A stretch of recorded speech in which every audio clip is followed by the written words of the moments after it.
We have seen in the past 10 years is that China was slowly shifting away from a very strict understanding of non-interference. And the reason why China has been shifting away is because of the growth of Chinese overseas interests, the growth in numbers of Chinese nationals working or traveling overseas, the growth in terms of the numbers of Chinese companies having assets overseas, including in countries that are not very stable, in Africa, in Central Asia, in Southeast Asia. So China has been obliged to adjust. And now the protection of overseas interest is clearly part of China's foreign policy. It's a top priority. It's been included in the most authoritative foreign policy documents starting from 2012, 2013. And China has moved. And to give you one example of what could have been a major transformation of China's foreign policy regarding non-interference, in 2012, Chinese sailors were killed on the Mekong River in Southeast Asia. And the Chinese police, together with other law enforcement agencies of Southeast Asian countries, tracked the criminals. And in the end, he was arrested, he was expatriated to China, and he was executed. But after that, a Chinese law enforcement officer, the head of counter-narcotics at the Ministry of Public Security, said that during their internal discussions, when discussing options to catch that criminal and his gang, they had considered a drone strike in Myanmar. So this would have been the end of the non-interference policy, and we were that close to the end of the non-interference policy. Key milestone in Africa was the Gulf of Aden and the anti-piracy mission starting in 2008. That was really the first instance of China's involvement in African security in the Gulf of Aden. So the PLA Navy has a flotilla rotating in the Gulf of Aden, 3 ships basically escorting Chinese ships in the Gulf of Aden.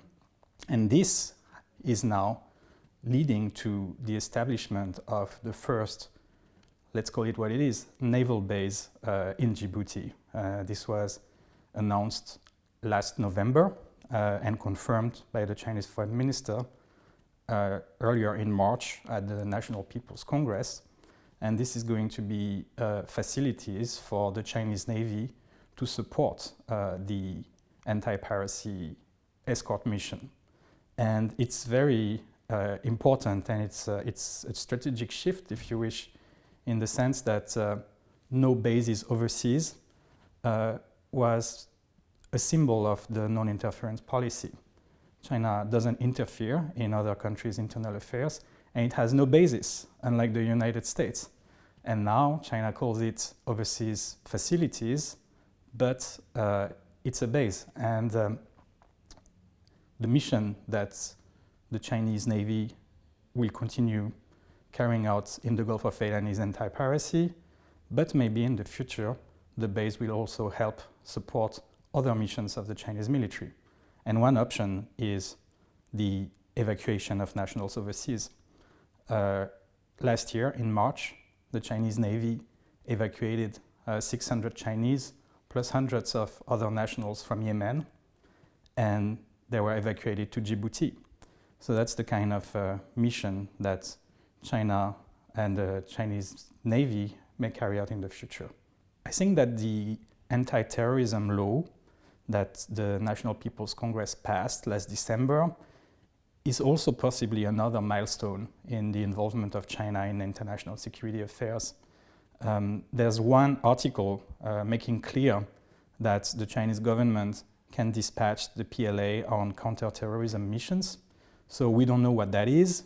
We don't know where this will apply, if this is going to be in Central Asia or maybe in Africa. But what is important there is that the politicians created space for the military to play a greater role overseas. So it's partly an opportunity if you look at this from the perspective of, let's say Europe, because it makes China more willing to contribute to international security missions, is China being more supportive of actions taken by others. But there are also risks, and the main risk is that China becomes a unilateral great power. So far there are no signs, but at the same time, interests are changing, and interests are driving a big change regarding how foreign policy is defined. And interest will continue changing and will redefine the role of the PLA as a foreign policy actor.